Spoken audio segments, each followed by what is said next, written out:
E aí galera que lê Gibi, tudo tranquilo com vocês? Sejam muito bem-vindos ao Eu Leio Gibi. O meu nome é João e hoje é dia de Eu Leio Gibi News. E começando a nossa edição do Eu Leio Gibi News, eu quero falar de alguns lançamentos. Começando pelo Omnibus da S.H.I.E.L.D., que conta aí com a equipe criativa de alta qualidade, né? Haja vista que temos aí Stan Lee, Jack Kirby e também o Jim Steranko. Publicação conta com 960 páginas, acabamento de luxo, e sai ao preço de R$ 389,90. Grande questão desse ônibus é que já tem uma certa polêmica em torno dele, justamente por conta de algumas escolhas que a Panini fez. E dentro dessas escolhas está justamente o fato de alguns extras não estarem devidamente traduzidos. Fábio do HQzaço fez um vídeo que ele publicou no Instagram, onde ele mostra que ao final dos capítulos tem uma seção de cartas. E essa seção de cartas está toda em inglês. E ele, inclusive, ele comenta que essas coisas tinham que ser traduzidas, e eu concordo com ele, realmente tinha que ser traduzido, não podia ter deixado aquilo lá em inglês, até porque ninguém está comprando ônibus bilíngue, né? A ideia é comprar o negócio todo traduzido, e quando a Panini não faz isso, ela acaba, digamos assim, atiçando, né, a raiva das pessoas, justamente porque precisa traduzir essas coisas. Às vezes a argumentação, né, que é para manter alguma coisa ali do original, ou que se mexesse naquilo daria algum problema em relação às fontes, essas coisas assim, mas tem que ser traduzido. A boa parte das pessoas não sabe inglês, e além de não saber inglês, a gente não está comprando coisa bilíngue, né? Então, a Panini deveria rever aí as suas diretrizes quando vai mexer com essas coisas, de uma forma ou de outra. Não é legal, precisava ser traduzido essas coisas. Outro título que vem pela Panini é justamente a saga do Superman, volume 25, ou volume 1, né? Vai ter aí essa questão das duas numerações, retorno aguardado, mas que precisamos saber também se vai ser duradouro. A gente não sabe quanto tempo vai durar essa saga do Superman. Sabemos que ela é bimestral, e que nessa edição vem aí conta com a autoria do Jerry Ordway, do Roger Stern, do Jan Jurgens e também do Bob McLeod. São 144 páginas, papel offset, capa cartão, ao preço de R$ 39,90. A gente pode atribuir a volta da saga do Superman a duas coisas, né? A gente pode dizer que foi justamente a questão dos leitores não ter gostado nem um pouco que encerrou a saga do Superman, e a outra forma da gente encarar essas coisas é justamente o fato da Panini talvez ter feito alguns cálculos e visto que ter cancelado a saga do Superman não foi uma boa, ou ainda sustentar aquela argumentação que tinha acabado a temporada, mas se acabou a temporada também está voltando exatamente de onde parou. Então não sei se é realmente uma questão de acabar a temporada. De toda forma, para se manter precisa de vendas, né? Então vamos ver como é que vai se comportar, né, esse relançamento da saga do Superman. E pela Mitos chega mais uma edição do Ken Parker, no caso o volume 17, que conta aí com a autoria, né, do Giancarlo Berardi, e a arte fica por conta do Ivo Milazzo.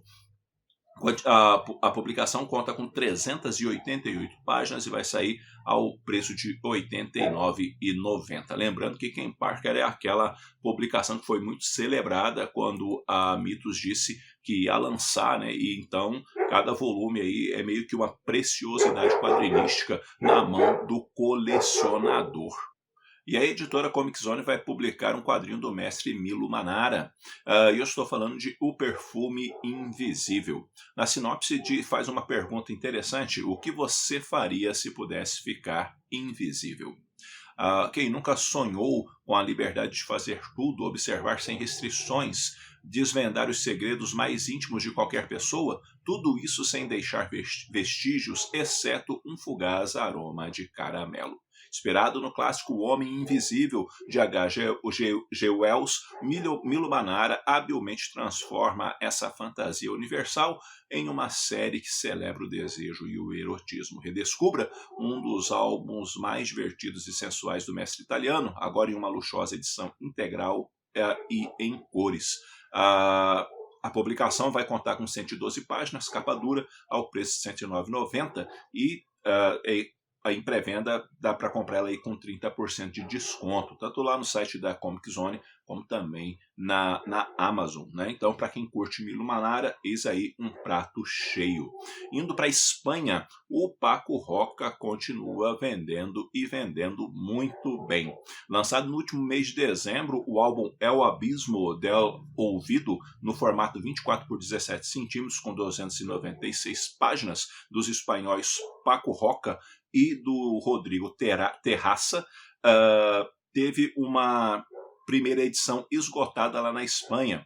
O título é uma publicação da editora Astiberri e teve tiragem inicial de 40 mil exemplares e esgotou tudo, e a editora promete aí uma nova tiragem. E isso é bem bacana, né? Até porque quando a gente vê quadrinhos esgotando nas suas tiragens, é um sinal que pelo menos alguns autores ainda chamam bastante a atenção, né, dos leitores, dos colecionadores. Por falar que em quadrinho que vende bem, indo lá para os Estados Unidos, tem comics vendendo muito bem. E é da Marvel? É claro que não. Então é da DC? Também não é não. É gibi da Dynamite. A primeira edição de Thundercats ultrapassou o número de 170 mil cópias vendidas. Thundercats tem roteiro do Declan Shalvey e a arte do Drew Moss, e estreia em fevereiro lá nos Estados Unidos. E a grande questão é, vai vir para o Brasil? Só o futuro vai poder dizer isso para a gente, né? E temos capas variantes e duas delas chamam a atenção. Uma, a capa do Jai Lee, que ficou muito bonita, e também tem uma capa do Rob Liefeld. E se tem Rob Liefeld, né, todo mundo dá aquela reparada na capa dele, até porque, de uma forma ou de outra, o Rob Liefeld nunca sai da boca do povo, não é mesmo? Então, fica sempre essa questão. Thundercats mostra ali aquele começo ali com Lion sendo treinado pelo Pantro, e aquela questão dele do Willy Cat e o Willy Kid não ter crescido, né? Embora o Lion também fosse criança igual eles, mas o Lion cresceu por causa de um problema lá naquela câmara criogênica, e começa-se então as aventuras dos gatos do trovão no terceiro mundo.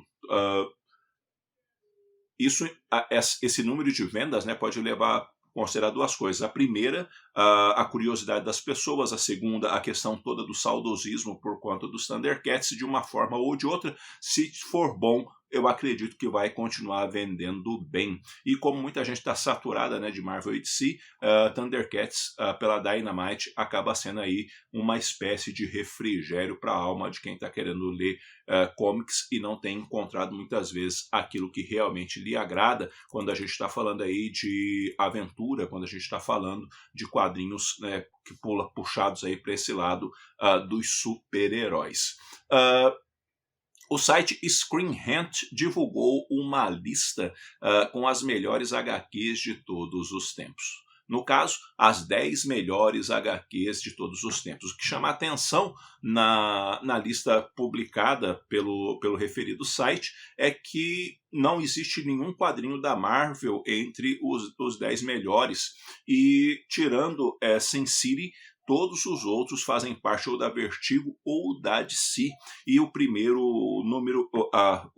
colocado, para variar, é Watchmen. Também chama atenção na lista que tem pelo menos 4 títulos do Batman por ali. Dá para se notar que existe uma coisa nessa lista, né, que são de fato títulos muito bons, mas que carrega consigo, né, muitas vezes aquela piada, aquela brincadeira que o pessoal faz de que a Marvel não tem clássicos, né? Porque não é possível que numa lista de 10 melhores não exista um título da Marvel, quando a Marvel sim tem histórias aí, histórias excelentes e que poderiam sim ser lembradas nessas listas. Mas toda lista é polêmica, né? Então, e fazê-las é sempre um grande desafio. Então a gente sempre fica meio assim com essas listas. No mais, vale mencionar também, né, outro elemento, outra questão importante que aconteceu aqui no Brasil, é o fato de que o Pipoca e Nanquim conseguiu alcançar a meta no Catarse para poder produzir o filme de Ogiva.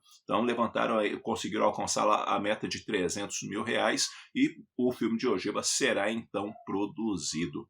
Isso vale sob muitos aspectos notar, né, a força do Pipoque Nanquim, a popularidade do Pipoque Nanquim, a base de fãs que o Pipoque Nanquim tem e como eles conseguiram, né, esse engajamento tão forte junto aos fãs e não só isso, a quantidade, né, de pessoas que ajudou na divulgação. Enfim, Pipoque Nanquim tem muita força nesse setor geek que nós tanto apreciamos e meus parabéns, obviamente, ao Pipoque Nanquim pela conquista e que tudo caminhe bem para poderem aí fazer o filme do Ogiva. Bom, galera, eu vou ficando por aqui. Essas foram as notícias dessa semana. Espero que vocês tenham curtido essa edição do Eu Leio Gibi News. Antes de terminar, quero deixar na tela o nome dos apoiadores do canal. Muito obrigado pela força, pelo apoio de todos vocês e também quero agradecer ao meu amigo Wellington por ter me ajudado na produção, né, desse vídeo,